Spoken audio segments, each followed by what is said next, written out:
सरकार बन गई जेएमएम की, लेकिन झारखंड अगर आरएसएस की प्रयोगशाला के रूप में काम करते रहे, यहाँ अगर मॉब लिंचिंग होती रहे, यहाँ अगर सांप्रदायिक हिंसा और झूठ की खेती, पुलिस जुल्म ये होता रहे, भूख से मौत होती रहे, मनरेगा में लोगों को न्यूनतम मजदूरी ना मिले, तब तो सरकार बदलने से क्या फ़ायदा। रोज़गार के मोर्चे पर अगर सरकार नौजवानों के साथ कोई विश्वासघात होगा तो इससे बड़ा विश्वासघात नहीं हो सकता।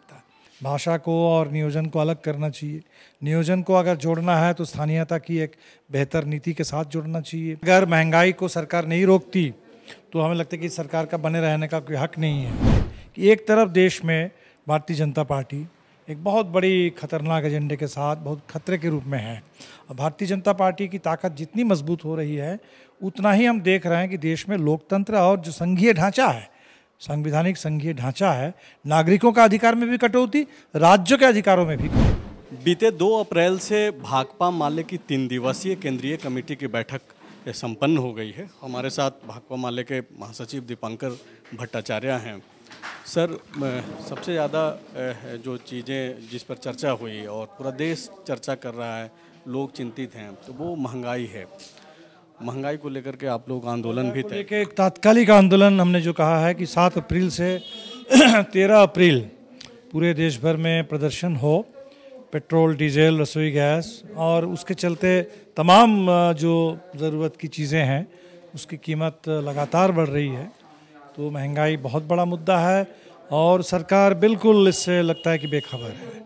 तो जो एक व्हाट्सएप में जो वीडियो चल रहा है कि लड़ाई महंगाई से है, सरकार से नहीं, कोविड की तरह लोगों को ये जो समझाया जा रहा है, तो हमें लगता है कि ये इस महंगाई सरकार के चलते, सरकारी नीतियों के चलते, और अगर महंगाई को सरकार नहीं रोकती तो हमें लगता है कि सरकार का बने रहने का कोई हक नहीं है। तो इसलिए महंगाई विरोधी आंदोलन वो सरकार की नीतियों के खिलाफ, सरकार के खिलाफ, उसको हम लोग आगे बढ़ाएंगे, ये हमने तय किया और पूरे देश भर में आंदोलन चलेगा। सवाल ये है कि विपक्ष के साथ साथ जो माले की चिंता है महंगाई को लेकर के, जनता क्यों नहीं समझ पा रही है। पिछली बार जब आपसे मैं बात कर रहा था उस समय 5 राज्यों में चुनाव चल रहे थे, यूपी सहित गोवा, उत्तराखंड, मणिपुर। तो सर, वहाँ का जो चुनाव परिणाम आया है, भाजपा के लोग डिफेंड ये कर रहे हैं कि चूँकि जनता उनके साथ है, महंगाई कोई मुद्दा नहीं है। तो माले को क्या लगता है कि किस तरीके की योजना बनाई जाए ताकि जनता भी इन मुद्दों पे आ जाए। पहली बात, महंगाई मुद्दा नहीं है, बिल्कुल ऐसा नहीं है। महंगाई मुद्दा रहा है। अगर आप देख रहे हैं कि पंजाब में आम आदमी पार्टी की सरकार बन गई तो उसके पीछे एक बड़ी उम्मीद लोगों की है कि दिल्ली में इस समय सबसे बिजली बिल कम है। बिजली को उन्होंने सस्ता किया, पानी को सस्ता किया, तो बिजली पानी सस्ता और स्कूल और अस्पताल कुछ बेहतर हो, इस उम्मीद के साथ लोगों ने आम आदमी पार्टी को मौका दिया। तो महंगाई मुद्दा है, महंगाई मुद्दा है। आप देखेंगे कि उत्तराखंड में जहाँ भाजपा के अपने जो मुख्यमंत्री थे खुद चुनाव हारे, सीटें कुछ घटी। उत्तर प्रदेश में भी सीटें घटी, उनके उप मुख्यमंत्री चुनाव हारे। तो ज़रूर महंगाई को लेकर के सरकार गिर गई, ऐसा नहीं हुआ, लेकिन महंगाई मुद्दा था और लोगों ने अपना आक्रोश को व्यक्त किया है चुनाव में। और हमें लगता है कि चुनाव से तो सब कुछ नहीं होता है, चुनाव के परिणाम बहुत चीज़ों पर निर्भर करता है। तो इन मुद्दों पर महंगाई या कह लीजिए किसान आंदोलन का ज़बरदस्त असर दिखा। पूरा पंजाब एक इतना बड़ा नया प्रयोग कर दिया, कांग्रेस को खारिज कर दिया। अकाली दल, इतनी पुरानी पार्टी, बादल परिवार इतने पुराने, तो वहाँ तो लग रहा था कि जैसे 77 के बाद चुनाव हुआ था और कांग्रेस का सफाया हुआ था उस चुनाव में, या जैसे 84 के चुनाव में भारतीय जनता पार्टी का सफाया हो गया था, कुछ उस तरह का चुनाव पंजाब में हुआ। पूरे किसान आंदोलन की देन है। उत्तर प्रदेश में, पश्चिमी यूपी में, आपके मुजफ्फरनगर, शामली के इलाके में, वो मुजफ्फरनगर दंगे के सारे जो मुख्य अपराधी हैं, आरोपी हैं, वो सब चुनाव हारे हैं। तो हमें लगता है कि जिस पैमाने पर हम लोग उम्मीद कर रहे थे शायद उस लेवल पर असर नहीं दिखा, लेकिन असर ज़रूर दिखा है।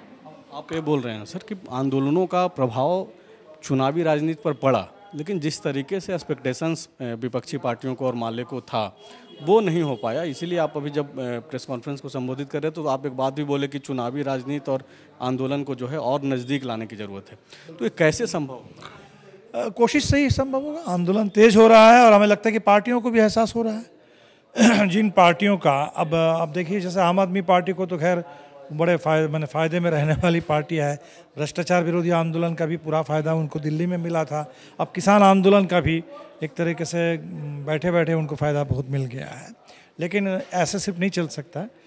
हमें लगता है समाजवादी पार्टी ने भी महसूस किया कि समाजवादी पार्टी को अब जो वोट मिला वो पिछले 3-4 महीने में जो सड़क पर उनकी एक भूमिका दिखी, उसका अगर 5 साल एक मजबूत विपक्ष के रूप में विधानसभा के अंदर और बाहर समाजवादी पार्टी सक्रिय होती, अगर किसान आंदोलन को किसानों से जितना हो सकता था किसानों ने किया, पार्टी ने भी, अगर पार्टी लोगों ने भी साथ दिया होता और वो किसान आंदोलन की धारा को और फैलाने के लिए कोशिश करते तो उसका और असर होता। तो मुझे लगता है कि पार्टियां भी ज़रूर समीक्षा करेंगी और महसूस करेंगी। तो हमारा काम है, चूँकि हम दोनों में हैं, हम आंदोलनों में हैं, सब लोग जानते हैं कि माले आंदोलन की ताकत है और फिलहाल बिहार में एक विधानसभा में भी अच्छी उपस्थिति है। तो विपक्ष की राजनीति कैसी होनी चाहिए, इसमें भी हम कोशिश करेंगे कि विपक्ष की राजनीति को और धारदार बनाने। और इसीलिए हमने अभी जो बिहार में सम्मेलन किया, उस सम्मेलन का हमारा केंद्रीय नारा था, वामपंथ को मजबूत करो, महागठबंधन को धारदार बनाओ। तो हमें लगता है कि ये कोशिश हम लोग करते रहेंगे कि आंदोलन भी तेज हो, आंदोलन भी और मजबूत हो, और आंदोलन का तेवर, आंदोलन की ऊर्जा, आंदोलन की ताकत, वो राजनीति में उसका पूरा का पूरा प्रतिफलन हो। सर, चूँकि आप बार बार पंजाब चुनाव परिणाम की जिक्र कर रहे हैं, पंजाब के चुनाव परिणाम से सर एक जो रास्ता दिखता है वो ये दिखता है कि जनता जो है विकल्प तलाश रही है। आम आदमी पार्टी वहाँ उसको मौका भी मिला। माले जैसी पार्टियों को अगर आप सोचते हैं, या फिर जब केंद्रीय कमेटी की बैठक में चर्चा कर रहे थे, तो आप लोग जाहिर सी बात है कि चर्चा किए होंगे कि जब आम आदमी पार्टी को जनता विकल्प के तौर पे देख रही है, माले क्यों खुद को पीछे देखती है? बिल्कुल, ये एक सवाल ज़रूर है। जैसे मैंने किसान आंदोलन में या पंजाब में मैं आपसे कहूँ कि किसान आंदोलन के अलावा भी एक बहुत बड़ा आंदोलन हाल के दिनों में वहाँ हुआ और आज भी जारी है, वो है मज़दूरों का आंदोलन, ग्रामीण मज़दूरों का और ख़ासकर महिलाओं का। माइक्रो फाइनेंस से जिन लोगों को छोटा छोटा कर्ज मिला था, और इस लॉकडाउन के दौर में जब घर में कोई आमदनी नहीं थी, और लेकिन वो माइक्रो फाइनेंस कंपनी वाले पहुंच रहे थे वो कर्ज वसूली के लिए, तो इसके खिलाफ बड़ा आंदोलन हमने ही किया और इन आंदोलनों का एक एजेंडा बना, एक असर दिखा। लेकिन ज़रूर ये जो एक तरीके से एक आम आदमी पार्टी की आंधी वहाँ आई कि ये चुनाव एक सरकार बदलने के लिए चुनाव है, और उस जगह पर अभी माने माले कह लीजिए या अन्य वाम दल भी कह लीजिए, हमारी जो मौजूदगी है उस लेवल पर नहीं है। और इसके चलते हमें लगता है कि एक आपका स्केल कितना है वो भी एक फैक्टर बनता है। जैसे बिहार में हम एक मजबूत स्केल में थे और इसीलिए जनता की उम्मीद में भी और वोट में भी हम एक मजबूती के साथ दिखे। तो हम तो यही समझते हैं कि हर बाकी जगह निराश होने की कोई ज़रूरत नहीं है, आंदोलनों को और तेज करना और उस आंदोलनों के आधार पर एक वैकल्पिक राजनीति का निर्माण करना। देखिए, आंदोलन में क्या होता है कि आंदोलन मुद्दों को लेकर होता है, तो लोगों को लगता है कि भाई ये मुद्दा कृषि कानून वापस होने चाहिए, तो कृषि कानून वापस हो गए। लेकिन कृषि कानून वापस होने के बाद भी ये जो अदानी अंबानी राज है, कंपनी राज है, वो बरकरार है और इसको ख़त्म करने के लिए हमें इस सरकार को घेरना होगा। तो आंदोलन से राजनीतिक एजेंडा का निर्माण, राजनीतिक चेतना का निर्माण, ये काम है। तो उस काम को और ज़्यादा बेहतर ढंग से हमें करना होगा। क्योंकि हम लोग झारखंड में बात कर रहे हैं तो एक दो सवाल, क्योंकि यहाँ पे विपक्ष की ही सरकार है केंद्र के नज़रिए से देखें तो, और एक तरीके का नैतिक समर्थन जो है लेफ्ट का भी है, माले का भी शुरू के दिनों में मिला हेमंत सोरेन की सरकार को।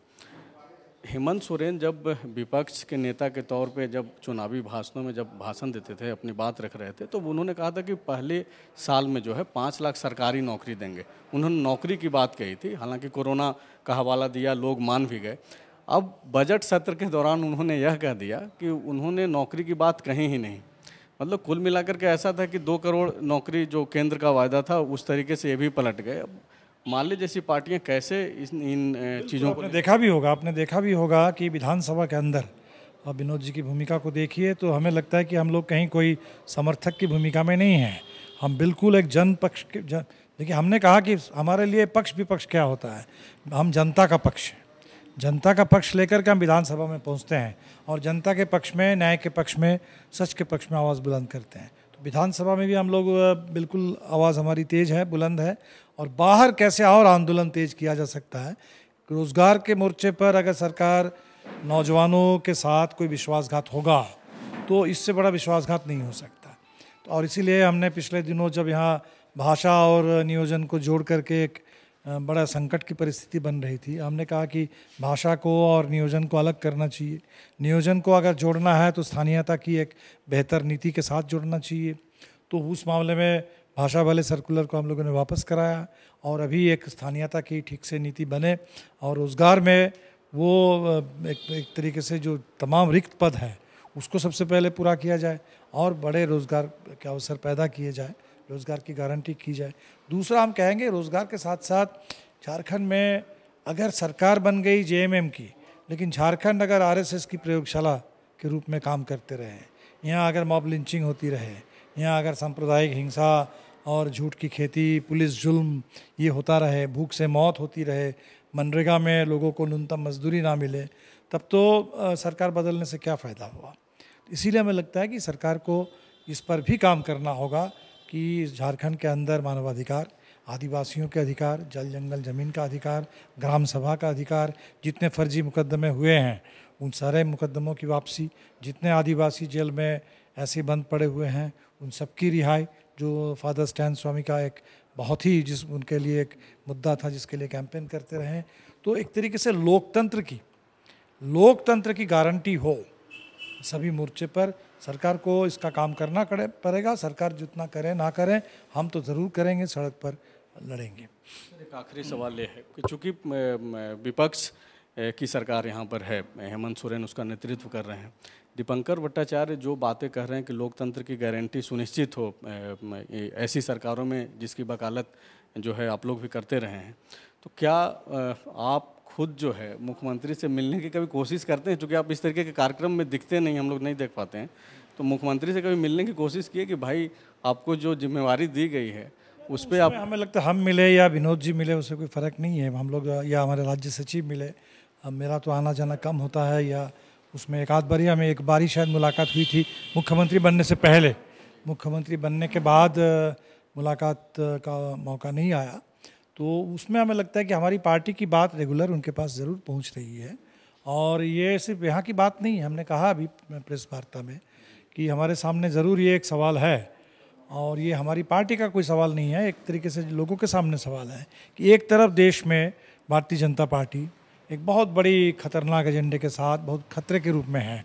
और भारतीय जनता पार्टी की ताकत जितनी मजबूत हो रही है उतना ही हम देख रहे हैं कि देश में लोकतंत्र और जो संघीय ढांचा है, संवैधानिक संघीय ढांचा है, नागरिकों का अधिकार में भी कटौती, राज्यों के अधिकारों में भी कटौती। तो इसलिए हम तो निश्चित तौर पर फेडरलिज्म के पक्ष में हैं और लोकतंत्र के पक्ष में है। विपक्ष की सरकारें कहीं अगर जनता चुन देती हैं विपक्ष को, तो उन सरकारों को चलने देना चाहिए। सरकारों को अस्थिर करने की जो बीजेपी की रणनीति है, या सरकार को गिराने, कुछ तोड़ फोड़ करके, खरीद फरोख्त करके एमएलए सरकार गिराने, तो हम बिल्कुल इसके खिलाफ हैं।